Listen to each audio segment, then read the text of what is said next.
नमस्कार, आप देख रहे हैं आज तक। आपके साथ मैं हूं अंजना ओम कश्यप। उत्तर प्रदेश में किसकी बनती दिख रही है सरकार? हालांकि चुनाव अभी दूर है, लेकिन इन सब के बीच बेहद दिलचस्प है ये देखना समझना कि इंडिया टुडे एक्सिस का ये ओपिनियन पोल आखिर क्या इशारे कर रहा है। हालांकि अभी तक जो हिस्सा आया है उसमें हम आपको सबसे पहले बता दें, सर्वे का वक्त 5 सितंबर से 5 अक्टूबर के बीच में रहा है। 22,231 लोगों को हमने सैंपल साइज के रूप में शामिल किया। 403 विधानसभा क्षेत्र हमने शामिल किया है। और अब इंतजार की घड़ी खत्म हुई, क्योंकि हम आपको बताएंगे कि उत्तर प्रदेश में वोट परसेंटेज के मुताबिक कौन सी पार्टी है सबसे आगे, कितने सीट किस पार्टी को मिल रही है। और ये पूरे उत्तर प्रदेश के चारों हिस्सों को मिला लीजिए तो 31% वोट्स के साथ भारतीय जनता पार्टी सबसे आगे दिख रही है। नंबर 2 की पार्टी दिख रही है बीएसपी, यानी पूरे आप जब उत्तर प्रदेश के चारों हिस्सों को मिलाते हैं तो 28% वोटों के साथ बीएसपी यानी मायावती नंबर 2 पर दिखाई दे रही हैं। और अब समाजवादी पार्टी की तरफ देखिए, 25% के साथ अखिलेश यादव। वही फोटो है लगभग जो हर पोस्टर पर पूरे उत्तर प्रदेश में बड़े बड़े इलेक्ट्रॉनिक स्क्रीन पर लगा रहता है अखिलेश यादव का। कांग्रेस 6%, और इसी के बाद अन्य हम आपको दिखा देते हैं जो 10% के आसपास दिख रहे हैं। तो ये वोट परसेंटेज हमने आपको पूरे उत्तर प्रदेश का अब दिखा दिया, जो कि आपके सामने है। और अब हम रुक करने वाले हैं सीट्स का, कौन सी पार्टी को कितनी सीट मिल रही है इस पर जब आप गौर फरमाएंगे तो सबसे पहले भारतीय जनता पार्टी 170 से 183, याद रखिए 202 चाहिए जादुई आंकड़ा, उससे थोड़ा पीछे रह जा रहे हैं, यानी बहुमत से पीछे रह जा रही है सबसे बड़ी पार्टी भी उत्तर प्रदेश में बनती दिखने वाली भारतीय जनता पार्टी। जो अगली पार्टी बीएसपी हम आपको दिखा रहे हैं 115, 124, बहुत दूर का फासला 202 से, यानी यहां पर तस्वीर फिलहाल डगमगाई हुई दिख रही है मायावती की। उसके बाद अखिलेश यादव का रुख करते हैं और आपको दिखाते हैं कि अखिलेश यादव को कितनी सीटें मिलती हुई दिख रही हैं। 94 से लेकर 103 के बीच में सिमट जा रहे हैं, यानी बहुत ज्यादा, हालांकि आप देखिए तो फासला नहीं है बीएसपी से, लेकिन वहीं पर सिमट रहे हैं एसपी। और उसके बाद कांग्रेस पार्टी देखिए 8 से 12। अब इस पर तो कुछ कहने की जरूरत है नहीं, क्योंकि ये सिमट जाना तो जैसे मिट जाने के करीब पहुंच रहा है। और इधर अन्य में आप देख लीजिए 2 से 6 पर पहुंचते हुए अन्य दिखाई दे रहे हैं। तो बड़ी खबर इस ओपिनियन पोल के मुताबिक यही है कि बहुमत के बेहद करीब है भारतीय जनता पार्टी, लेकिन बहुमत के पीछे छूट जा रही है भारतीय जनता पार्टी। यानी जो सीटें हैं वो 170 से 183 आती हुई दिख रही है, जो कि 202 के उस आंकड़े से पीछे है। और जो अन्य है उनको भी आप जोड़ दीजिए तब भी वो नहीं पहुंचते हुए दिख रहे हैं, कम से कम इस ओपिनियन पोल, इस सर्वे के मुताबिक उस जादुई आंकड़े के करीब जिससे उनकी सरकार बन सके। तो अब इस आंकड़े के विश्लेषण की शुरुआत करते हैं। और बेहद दिलचस्प है ये देखना कि नंबर 2 की पार्टी जो हमने कहा था, केशव प्रसाद मौर्य जी हमारे साथ बीजेपी के यूपी अध्यक्ष इस वक्त जुड़ रहे हैं। केशव प्रसाद मौर्य जी, पहला सवाल आपसे यही, बहुमत के करीब लेकिन बहुमत के पीछे, ये कुछ ऐसा हो गया कि सब कुछ मिल भी गया लेकिन मिलते मिलते रह गया? मौर्य साहब। अंजना जी, आपने नंबर तो भारतीय जनता पार्टी का बहुत आगे दिखाया है, लेकिन दोनों तरफ ऐसा मैं मानता हूं कि आप जो 170 से 183 दिखा रही हैं वो 2 से 70 से 283 दिखाती तो शायद लगता है वास्तविक स्थिति आती। इस समय भारतीय जनता पार्टी जनता के बीच में है। हमारा कार्यकर्ता लगातार परिश्रम कर रहा है। हाँ। भारतीय जनता पार्टी बूथ से लेकर के इस आत्मविश्वास की वजह कड़ा परिश्रम कर रहा है। हम समाजवादी पार्टी सरकार के कुशासन के खिलाफ संघर्ष कर रहे हैं। हाँ। उत्तर प्रदेश में अराजकता है और भाजपा का ग्राफ बहुत तेजी से बढ़ा।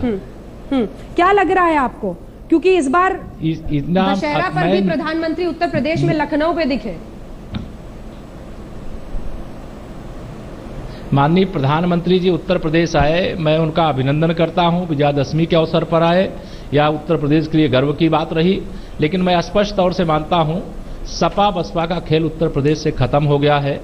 यह भ्रष्टाचार और गुंडा राज के प्रतीक रहे हैं और उत्तर प्रदेश की जनता इन दोनों दलों से त्रस्त है। कांग्रेस का उत्तर प्रदेश में कोई वजूद नहीं है और भारतीय जनता पार्टी 2017 में 2014 दोहराएगी।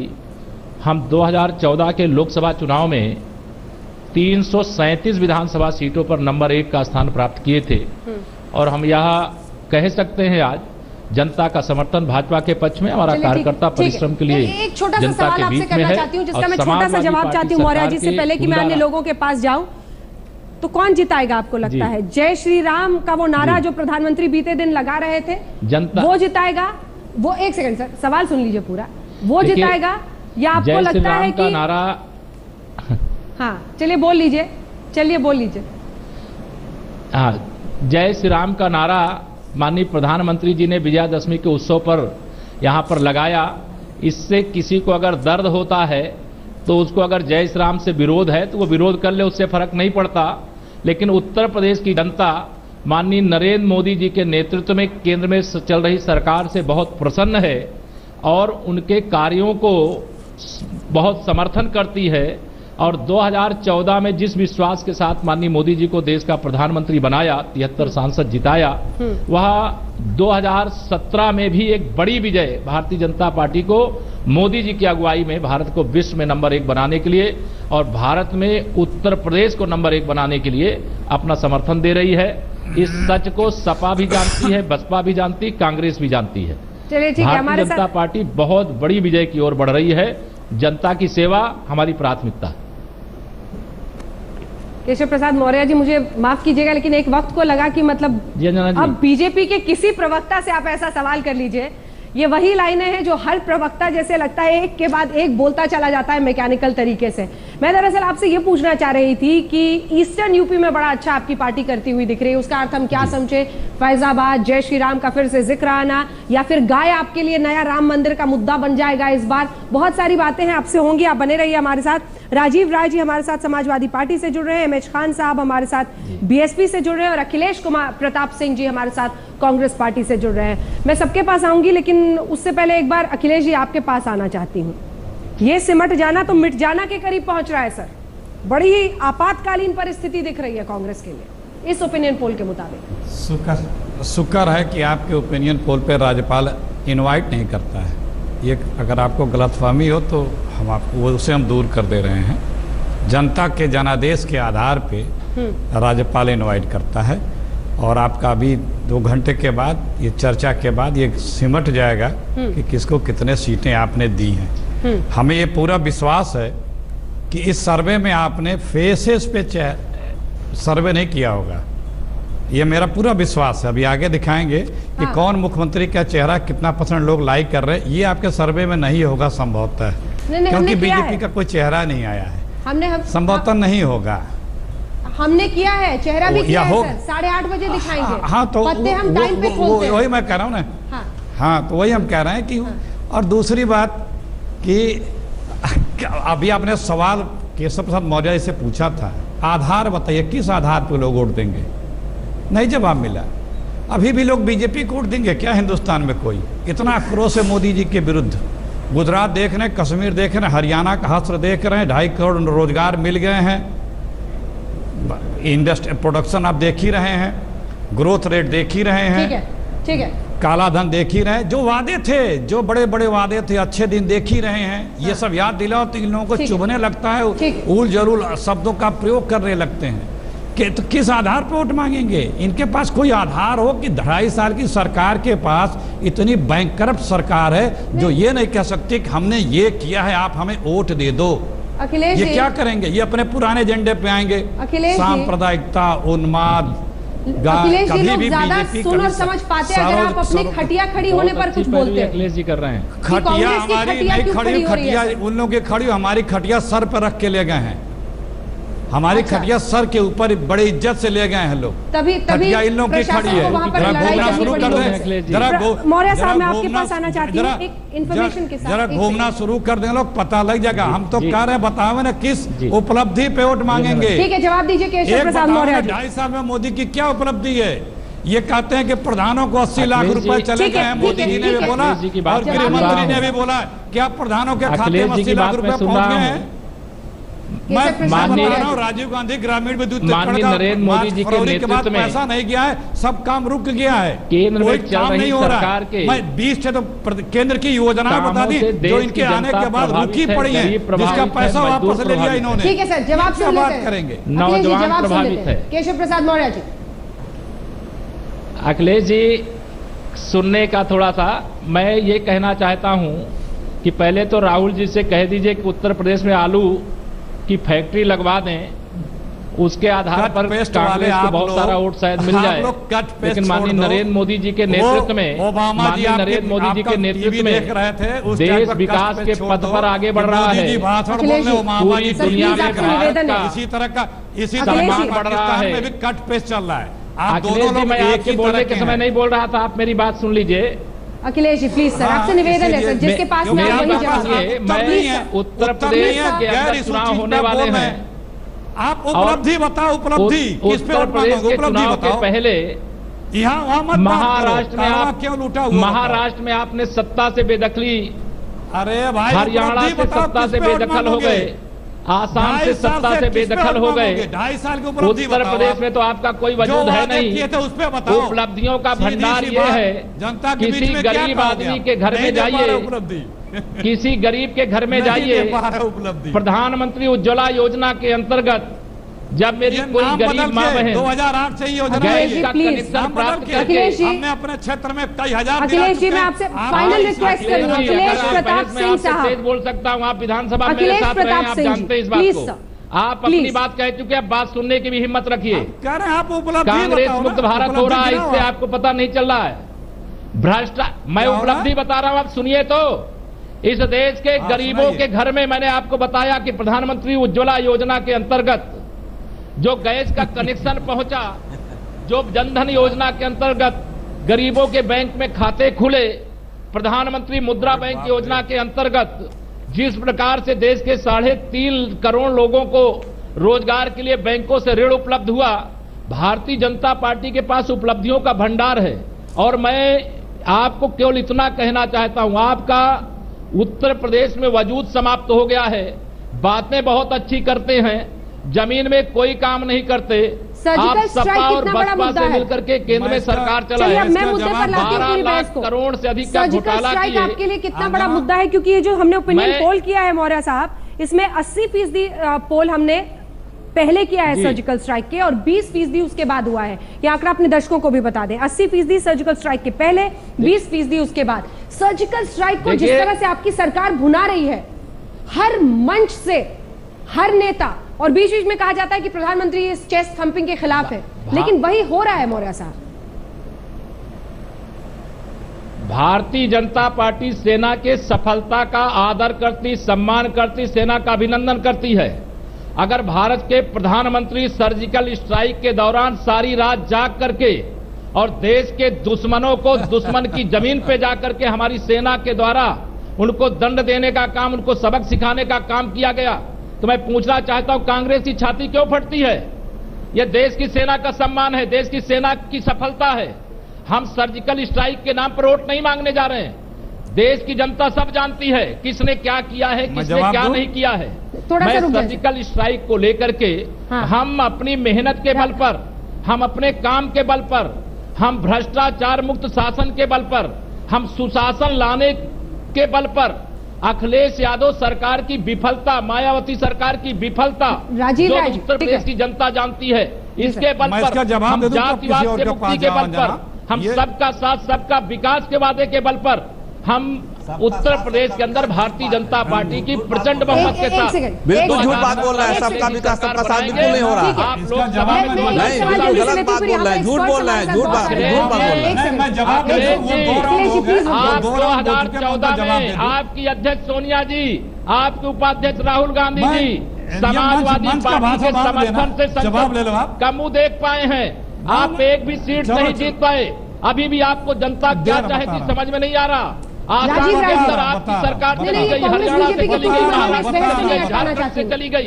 आपको जनता भाजपा के साथ है, मोदी जी के साथ है, जो गरीब के लिए काम करेगा, बेईमानी नहीं करेगा, उसके साथ है। हम भ्रष्टाचार मुक्त भारत के लिए काम करते हैं। राजीव राय जी, भ्रष्टाचार राजीव राय जी, नंबर 3 की पार्टी बन रहे हैं।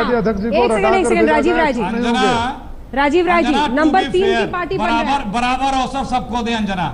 राजीव राय जी बोल चुके थे, हमको भी बिल्कुल। अंजना जी पहले सर निवेदन आपकी का करूंगा। कहा मान रही हूँ, अन्य लोगों को अंजना भी जी बोलने का निवेदन मौका करूंगा है। कि दोनों राजीव राय जी वो 2 राउंड राजीव राय जी बीजेपी का अरे अध्यक्ष सर, उतना उत्तर देर प्रदेश बोल में रहे देखिए हैं, तो हम उसका जवाब उत्तर देते प्रदेश में अब देखिए बोल तो दीजिए, सबसे बड़ी बोल बात दीजिए, आ रही है, चले उनके जाएं। पास जाने दीजिए अखिलेश जी प्लीज। नहीं, बोल दीजिए, राजीव अब राय चले जी जाएं। राजीव राय जी आपसे मेरा सवाल है, नंबर 3 की पार्टी आप बनते हुए दिख रहे हैं, लेकिन सर्जिकल स्ट्राइक पर जब वो बोल रहे थे तो आप सर हिला रहे थे, ना कर रहे थे। सवाल ये है कि आपकी पार्टी तो खुलकर जनता के सामने आ गई है, सिर्फ लड़ाई और झगड़े का फसाना बन गई है। अंजना जी, सबसे पहले मैं आपको धन्यवाद दूंगा कि इनको इस तरह के सर्वे करवाकर खुशफहमी में रखे रहिए, और जैसे बिहार और बंगाल में मुंगेरी लाल के हसीन सपने देख रहे थे ये, वैसे उत्तर प्रदेश में मुंगेरी लाल के हसीन सपने देखते रहें। मैं माननीय प्रदेश अध्यक्ष भारतीय जनता पार्टी जी का ध्यान आकृष्ट करना चाहूंगा, कितनी कमजोर याददाश्त है। 2014 में कितने विधानसभा में जीते याद है, और 2014 के बाद जितने उपचुनाव हुए इनकी क्या दुर्गति हुई वो याद नहीं है। मोदी जी के चुनाव क्षेत्र में हारे, भारती जी के चुनाव क्षेत्र में हारे, कम से कम वहां भी सीख लिए होते। और जहां तक सर्जिकल स्ट्राइक की बात है, और इन्होंने बोला कि प्रधानमंत्री जी रात भर जगकर सर्जिकल स्ट्राइक का ऑब्जर्वेशन कर रहे थे, मॉनिटरिंग कर रहे थे, तो क्या अटल बिहारी वाजपेयी जी सालों से सोकर कारगिल में घुसपैठ करवा रहे थे? अगर इसका क्रेडिट मोदी जी को जाता है तो सबसे पहले भारतीय जनता पार्टी के लोगों को देश से माफी मांगनी चाहिए कि जब हमारी सरकार थी एनडीए की, हम सो रहे थे, हम दलाली में फंसे हुए थे और कारगिल में घुसपैठ हो रहा था। अगर यहां इनको क्रेडिट जाता है तो वहां जिम्मेदारी इनको मुझे लेनी लगता है कि पड़ेगी। आप लोग जनता को इतनी आसानी से बेवकूफ नहीं बनाया जा सकता। हर पार्टी का मुद्दों पर जा रहा हूं, मैं खाली जो बात कर, मैं अपनी तरफ से कोई बात। अंजना जी मैंने एक लाइन अपने तरफ से नहीं कहा है, इनके सवालों का जवाब दिया है। ये और वेस्टर्न यूपी में सर्वे पर आता हूं, ओपिनियन पोल पर आता हूं। 2012 में अंजना जी, 2012 में मैं आपके चैनल पर बैठा करता था विधानसभा चुनाव से पहले। आप अपने पुराने रिकॉर्ड देख लीजिए, तब आप लोग हमको 120 से ज्यादा सीटें नहीं दे रहे थे। और समाजवादी पार्टी जब से पैदा हुई है कभी आपने इनको एब्सोल्यूट मेजॉरिटी नहीं दिखाया। जाते जाते 170-80 पर गए थे, मैं बैठता था। वो पुराने दिखा दीजिए, आज 103 दिखा रहे हैं, बहुत पीछे नहीं दिखा रहे हैं। ठीक है, तो आपके लिए अच्छी बात है, आप कह रहे हैं उनको खुशखबरी में रहने दीजिए। सबसे बड़ी एमएच खान साहब बीएसपी से हमारे साथ हैं। एमएच खान साहब, आपसे एक प्रतिक्रिया, क्योंकि कुल मिलाकर जो तस्वीर थी एक वक्त पर की, अब तो कोई रोक ही नहीं सकता मायावती को, वो बिल्कुल फिसलता हुआ दिख रहा है। अभी भी कोई नहीं रोक सकता है। देखिए, इस प्रदेश की जनता सांप्रदायिकता नहीं चाहती है, इस प्रदेश की जनता गुंडा राज नहीं चाहती है, इस प्रदेश की जनता अपनी महिलाओं को सुरक्षा चाहती है, इस प्रदेश की जनता कानून व्यवस्था को कायम रखना चाहती है। ये सब खूबियां हमारी बहन जी में है। और देखिए, जब आप सोने की सड़क बना दीजिए, जैसे अखिलेश यादव जी ने कहा कि 120 किलोमीटर रफ्तार पर पानी नहीं हिला, आप 120 किलोमीटर की रफ्तार पर पानी नहीं हिला रहे हैं, महिलाएं तो सुरक्षित नहीं है उस रोड पे, महिलाओं की इज्जत लूटी जा रही है। 300 दंगे, 1-2 नहीं, इस सपा सरकार में 300 दंगे। और मोदी जी लखनऊ में आके जय श्री राम का नारा लगा रहे हैं। हाँ। इंगित किसके तरफ कर रहा है? सांप्रदायिकता की तरफ कर रहा है। मैं प्रदेश अध्यक्ष भारतीय जनता पार्टी से पूछना चाहता हूं, महत्वपूर्ण बिंदु उठाया है, बहुत महत्वपूर्ण बिंदु है। अखिलेश जी, आप सर, मुझे ब्रेक के लिए मजबूरन रुकना ही पड़ेगा। केशव जी, जल्दी से एक छोटा सा 10 सेकंड का रिएक्शन दीजिए, क्योंकि आप हमारे साथ अब रहेंगे नहीं ब्रेक के बाद। जल्दी से एक रिएक्शन मौर्य साहब, जय श्री राम के नारे पर। मैं तुरंत आपको जय श्री राम का नारा, हाँ, यह भारत के जन जन का नारा है, और माननीय प्रधानमंत्री जी के द्वारा जय श्री राम का नारा लगाने के कारण अगर इनकी छाती फटती है, हाँ, तो भारतीय जनता पार्टी को कोई चिंता नहीं है। जय श्री राम का नारा लगाते तो मैं भी जय श्री राम का नारा लगाता हूं। इससे इनको डर रही है। जय श्री राम का नारा सांप्रदायिक तनाव पैदा करने का नहीं है। राम सबके हैं, राम मर्यादा के प्रतीक हैं, राम एकता के प्रतीक हैं, राम इस देश के लिए आदर्श मर्यादा पुरुषोत्तम है। राम का राज्य आज भी देश के अंदर एक आदर्श उदाहरण है। गांधी जी भी उसको कहा करते थे। और श्री राजीव राय जी अभी बोल रहे थे कि उपचुनाव क्यों हार गए। आपसे मैं पूछना चाहता हूं जी, मैं तो लगा रहा हूं जय श्री राम का नारा, इस देश का बच्चा लगा रहा है। विजयदशमी के दिन, अरे विजयदशमी के दिन लगा रहा है, आप क्यों लगाए? विजयदशमी के दिन आपने क्यों लगाया भाई? जय श्री राम का नारा। बहुमत के करीब लेकिन बहुमत से दूर, यही है फसाना। कम से कम इस ओपिनियन पोल के मुताबिक हमारे साथ हमारे तमाम यहाँ पर वरिष्ठ पत्रकार मौजूद हैं। राजदीप सरदेसाई हमारे सहयोगी हमारे साथ जुड़ गए हैं। राजदीप जी, ये क्या कह रहा है? मतलब पहुंच भी रहे हैं बहुमत के पास, लेकिन पीछे रह जा रहे हैं और बीएसपी नंबर 2 पार्टी। देखिए, अगर आप पिछले कई राज्य के चुनाव देखें तो जो नंबर 1 पार्टी होती है, हाँ, जो भी हो, हाँ, वो एक तरह से बहुमत पार कर लेती है। आज की तारीख में एडवांटेज बीजेपी को है, लेकिन अगर आप देखें 2014 के चुनाव में, हाँ, इसी गिनती पर बीजेपी को 320 से ज्यादा असेंबली कॉन्स्टिट्यूंसीज में बढ़त थी, उसको आप अब कह रहे हैं 170 से 180। मतलब? और अगर आप मायावती का वोट परसेंटेज देखें 28% है, बीजेपी का 31% है। बीजेपी का वोट 41% था 2014 में, वो अब 31% हुआ। लेकिन यह बात साफ है कि आज की तारीख में बीजेपी नंबर 1 पार्टी बन रही है यूपी में। और अगर क्यों बन रही है? बन रही है क्योंकि एक देखिए, विपक्ष जो है वो डिवाइडेड है। हाँ। बिहार में विपक्ष एकजुट था, तो अरिथमेटिक जो थी, जो गणित थी, वो एक तरह से विपक्ष के साथ थी, वो नहीं है। नंबर 2, आज की तारीख में आप अगर कहें कि समाजवादी पार्टी में जो विभाजन हुआ है, डिवाइड हुआ है, डिवाइडेड परिवार है। तीसरी तरफ मायावती ने कोई नई बात लोगों के सामने नहीं रखी है। मायावती अपने पुराने इश्यूज को लेकर लोगों के सामने जा रही है। लॉ एंड ऑर्डर जो है वो समाजवादी पार्टी की कमजोरी है, वो उनकी एक तरह से उपलब्धि है। और कांग्रेस जो है वो भले ही लोगों से एक तरह से राहुल गांधी ने भीड़ इकट्ठा की है, लेकिन वो वोटों में ट्रांसलेट नहीं हो रही, क्योंकि लोकल ऑर्गेनाइजेशन जो है वो कमजोर हुआ है। ये सब देखकर, और लास्ट बात जो है मोदी मैजिक, आपको मानना पड़ेगा कि आज की तारीख में खासकर की अर्बन उत्तर प्रदेश में आपके आंकड़ों में देखेंगे कि शहरों में खास करके मोदी का जादू है, ग्रामीण इलाकों में नहीं है। मायावती वहां आगे है, वहां आज की तारीख में टक्कर दे रही है, लेकिन मायावती मोदी जो है उसका जो जादू है वो आपको देखना पड़ेगा। सहमत नहीं है, संजय जी सहमत नहीं है, लेकिन एक छोटे से ब्रेक के लिए मजबूरन मुझे रुकना ही पड़ रहा है। लौटेंगे तो अन्य मेहमानों से यहाँ पर हम इस पर विश्लेषण करेंगे, लेकिन याद रखिए हम आपको ये भी बताने वाले हैं कि मुख्यमंत्री के रूप में कौन सा चेहरा उत्तर प्रदेश में इस ओपिनियन पोल के मुताबिक लोग पसंद करें। नमस्कार, आप देख रहे हैं आज तक, आपके साथ मैं हूं अंजना ओम कश्यप।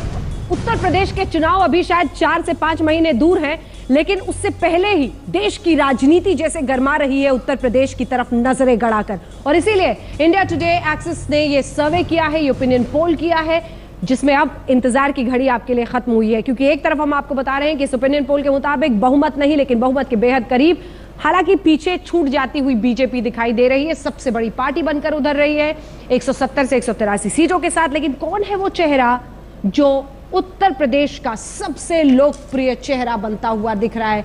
यानी इस ओपिनियन पोल के मुताबिक किस चेहरे पर लगा रही है उत्तर प्रदेश की जनता मुहर? 31% मायावती के साथ जाती हुई, बेहतर सीएम के रूप में सबसे ज्यादा वोट्स मायावती को, उसके बाद अखिलेश यादव को 27%, तीसरे नंबर पर मुलायम सिंह। हालांकि अभी परिस्थिति ऐसी है नहीं, मामला शायद यही रहेगा कि अखिलेश ही चेहरा। अगला दिखाते हैं हम आपको, 18% राजनाथ सिंह, हालांकि गृह मंत्री हैं, नाम सामने नहीं आया है, लेकिन उत्तर प्रदेश की जमीन से जिस तरह से जुड़े हुए माना जाता है कि क्या उन्हें प्रोजेक्ट किया जाएगा। एक नाम योगी आदित्यनाथ भी, बीजेपी ने अभी कुछ भी फाइनल नहीं किया है, लेकिन 14% बेहतर सीएम के रूप में योगी आदित्यनाथ के लिए वोट करते हुए। प्रियंका वाड्रा चुनाव प्रचार में जाएंगी, हर बार पहुंचती हैं, लेकिन ये बहुत अपने आप में बहुत कुछ कहता है, क्योंकि जिस ब्राह्मण चेहरे के साथ कांग्रेस पार्टी सोच रही थी कि हम पूरा कायाकल्प कर देंगे, 1% पर सिमटती दिख रही है शीला दीक्षित। ये आंकड़े बहुत कुछ बता रहे हैं, कम से कम चेहरे के रूप में, प्रोजेक्शन के रूप में किसी एक चेहरे के। तो ये हमने आपको दिखा दिया, और इसी के साथ मैं चाहती हूँ कि जल्दी से एक रिएक्शन आप सभी से हम ले लें इस पर, जिसके बाद हम चर्चा की शुरुआत को आगे बढ़ाएं। शशि शेखर जी, चूंकि आपसे उस पर भी रिएक्शन नहीं हुआ था, वो भी आप दे दें। और ये क्या बता रहा है? आपके बहुत देर में मेरे पास आने पे एक शेर याद आ गया, बड़ी देर कर दी मेहरबान आते आते। खैर, आपके अब तक की सारी चीज़ों को मैं 3 पॉइंट्स में एक तरह से समराइज करना चाहूँगा। हाँ। बिल्कुल क्लियर है कि अभी बहुमत की स्थिति में कोई नहीं है। मैं सिर्फ इस सर्वे की बात कर रहा हूँ, किसी और चीज़ की बात नहीं कर रहा। अगर इसी को अंतिम सत्य मान लें तो आज का निष्कर्ष ये है कि त्रिकोणीय फाइट है। त्रिकोणीय फाइट जब हम बोलते हैं तो दोनों मेजर प्लेयर्स यानी कि समाजवादी पार्टी और बीएसपी में का गणित गड़बड़ाता है, क्योंकि अकलियत में, अल्पसंख्यकों में ये एक मैसेज जाना शुरू होता है कि जो उसमें से कम एक के लिए बहुत ज़्यादा जाता है कि अगर सरकार बनाने से ये चूकेंगे तो ये किसी बीजेपी के साथ चले जाएंगे। तो एक ये गणित गड़बड़ाता है। तीसरी बात, नहीं एक सेकंड सर, आप कह रहे हैं कि अल्पसंख्यक अगर देखेंगे कि सरकार नहीं बना रहे हैं तो बीजेपी के साथ जाएंगे? नो, मैं ये कह रहा हूं कि अगर समाजवादी पार्टी और बहुजन समाजवादी पार्टी बहुत पीछे दिखाई पड़ते हैं, तो दोनों एक को कहने का मौका मिलता है कि अमुक जो है बीजेपी के साथ सरकार बना लेंगे, इसलिए मेरे साथ आओ, जो कि चुनावी गणित पर असर डालता है। नंबर दो बात थी ये। तीसरी बात मेरी ये थी कि अगर इस सर्वे को बिल्कुल सही मान लें तो जो 20% के करीब फ्लोटिंग वोटर है, जो निर्दलीय जीतने वाले हैं और जो छोटे दल हैं, उनके हाथ में सत्ता की कुंजी जाने वाली है। जो उत्तर प्रदेश पिछले 2 चुनावों से स्टेबल गवर्नमेंट के लिए जाना जाता था, वो शायद इस बार अस्थिर हो जाए। चूंकि अल्पसंख्यकों की बात हुई थी तो एक आंकड़ा हम बता दें इसी सर्वे के मुताबिक 58% लोग, ये हम अपने दर्शकों को दिखा दें, ये देखिए जो मुस्लिम वोटर है वो किस तरफ दिखा रहा है, तो सबसे ज्यादा समाजवादी पार्टी की तरफ 58% ये जाते हुए वो दिखाई दे रहे हैं। यानी यहाँ पर बीएसपी 21 के साथ बहुत पीछे रहती हुई है और कांग्रेस तो बस वही 5, 4, 6 के इर्द गिर्द सिमटती हुई। मेरी बात की ताकीद कर रहा है। ठीक है बिल्कुल। 21.5% है, इसमें बड़ी भारी चीज मतलब आप कह रहे हैं कि वोटर के सामने एसपी ये कहेगा कि देखो ये बीएसपी बीजेपी के साथ मिल रहा है, मैसेज जाता है। ठीक, देखिए अंजना, आपका जो भी सर्वे है, मायावती के चेहरे पर पहले एक बार बात, अभी भी भरोसा, मतलब आप देखिए बीजेपी को ज्यादा वोट परसेंटेज और सीट, देखिए उसमें ये क्यों हो रहा है? हाँ, उसमें एक सबसे महत्वपूर्ण बात यह है कि मायावती जी के साथ प्लस क्या है, पहले ये देखें आप। प्लस ये है कि कानून व्यवस्था के मामले में एक जनरल इंप्रेशन है कि उनकी सरकार दूसरे लोगों की सरकार के मुकाबले अच्छी रही है। पहला जो सबसे निगेटिव उनके साथ है जुड़ा हुआ, वो ये है कि जो 2007 में जो उनको विजय मिली थी उसमें अपर कास्ट का एक महत्वपूर्ण हिस्सा उनके साथ गया था, मुस्लिम भी गया था। इस बार आपका सर्वे भी बता रहा है कि मुस्लिम कंसोलिडेशन बीजेपी को रोकने के लिए सपा के साथ है, अखिलेश के साथ है। तब अखिलेश जैसा कोई चेहरा सपा के पास नहीं था। मुलायम सिंह के मुकाबले आज की तारीख में, ये मैं भी निजी तौर पे मानता हूं, पहले नहीं मानता था, हाल में मैं उत्तर प्रदेश से लौटा हूं, अखिलेश को मुलायम से बेहतर नेता खासकर अकलियत में और मध्यवर्ती जातियों में माना जा रहा है। और यूथ में अगर यही सर्वे आप शायद 3 महीने पहले करते तो अखिलेश की पॉपुलैरिटी और होती। जो हुआ है पिछले 1 महीने में, उससे अखिलेश कमजोर हुआ है। समाजवादी पार्टी ने एक सेल्फ गोल किया है यहाँ, क्योंकि अखिलेश की पॉपुलैरिटी उनके पार्टी से ज्यादा है। उनके पार्टी उत्तर प्रदेश की राजनीति का 36 साल से अध्ययन करने के नाते मैं ये कह सकता हूँ कि आंकड़े 2 महीने में बहुत तेजी से बदलेंगे और तब शायद हालात कुछ और हो। बिल्कुल, जो फ्लोटिंग वोटर की बात है, संजय जी। आंकड़े निश्चित रूप से बदलेंगे, लेकिन मैं एक आंकड़े आप सबके सामने प्रस्तुत करना चाहूंगा। जब कभी यूपी में मुख्यमंत्री की बात होती है, कोई भी आप सर्वे कर लें, इस सर्वे की बात करें, किसी और सर्वे की बात करें, एक अच्छे एडमिनिस्ट्रेटर के रूप में लोग मायावती को दूसरे नेताओं से कहीं बेहतर आंकते हैं। तो एक अच्छे एडमिनिस्ट्रेटर के रूप में मायावती को लोग याद करते हैं और यही वजह है कि इस सर्वे में भी, हालांकि बीएसपी वोट प्रतिशत के आधार पे बीजेपी से 3-4% पीछे दिख रही है, लेकिन जहां तक नेता की बात होती है तो ज्यादातर लोगों को यह लगता है कि बेहतर मुख्यमंत्री मायावती है। और मैं बहुत अचंभित नहीं हूं, क्योंकि मैंने कई सर्वे देखे हैं जहां पे इस तरह के ट्रेंड दिखाई पड़ते हैं। पार्टी भले कोई दूसरी आगे है, लेकिन मायावती और अंजना जी, इसमें एक बात और जुड़े, बेसिकली हर सर्वे में मायावती को अंडर एस्टिमेट किया जाता है, क्योंकि उनके जो वोटर है वो शायद कभी सर्वेयर के सामने नहीं आते। तो अगर 28% मिल रही है बीएसपी को और 31% लोकप्रिय मायावती है, तो इसका मतलब है मायावती आज की तारीख में रेस में बिल्कुल है। बीएसपी को अगर बीजेपी को बिल्कुल इस बात से तो इनकार किया ही नहीं। विवेक जी से एक रिएक्शन। विवेक जी, एक जो सबसे बड़ी बात है कि वो एडमिनिस्ट्रेटर के रूप में तो जानी जाती है, लेकिन दूसरा जो महिला होने का उनको एक पॉजिटिव एज है, और विशेषकर ग्रामीण अंचल की जो महिलाएं हैं वह उनमें अपना रूप भी देखती हैं, ये एक मतलब है। और दूसरा जो है सामाजिक न्याय, जो सामाजिक न्याय का नारा विकास की दौड़ में दबा जा रहा है, लोग विकास विकास कर रहे हैं, लेकिन एक स्व प्रतिनिधित्व वो देती हैं आकर के उन समाजों को जिनको सर 2014 में मायावती वाइप आउट हुई, तब भी सामाजिक न्याय की बात हुई थी। राजीव वाइप आउट नहीं हुई, वाइप आउट लाने वाला 20% वोट लाने वाली पार्टी वाइप आउट। फिर से कंपेयर कर रहे हैं राज्य का इलेक्शन और राष्ट्र का इलेक्शन, ये दो अलग अलग। कह रहे नरेंद्र मोदी फैक्टर नहीं है, विकास फैक्टर नहीं है। अगर वो जाएंगे तो आप व्यक्तित्ववादी रेस के अंदर भाजपा सामाजिक परिवर्तन का एक प्रतीक मुलायम सिंह यादव भी है उत्तर प्रदेश में। तो बिल्कुल मैं कह रहा हूं, लेकिन सामाजिक न्याय देख लिया है लोगों ने, उनका टेस्टेड देख लिया 5 साल क्या हुआ, और उस सामाजिक न्याय के अंदर मुझे लगता है मायावती की दौड़ बहुत आगे हो गई। क्योंकि अब सर्जिकल स्ट्राइक के हिस्से पे मैं जाना चाहती हूँ कि सर्जिकल स्ट्राइक पर यूपी की सामाजिक न्याय का नारा और ये बड़ा दिलचस्प है कि एक्सपर्ट्स ने इस बार टेक ओवर कर लिया पॉलिटिशियन से।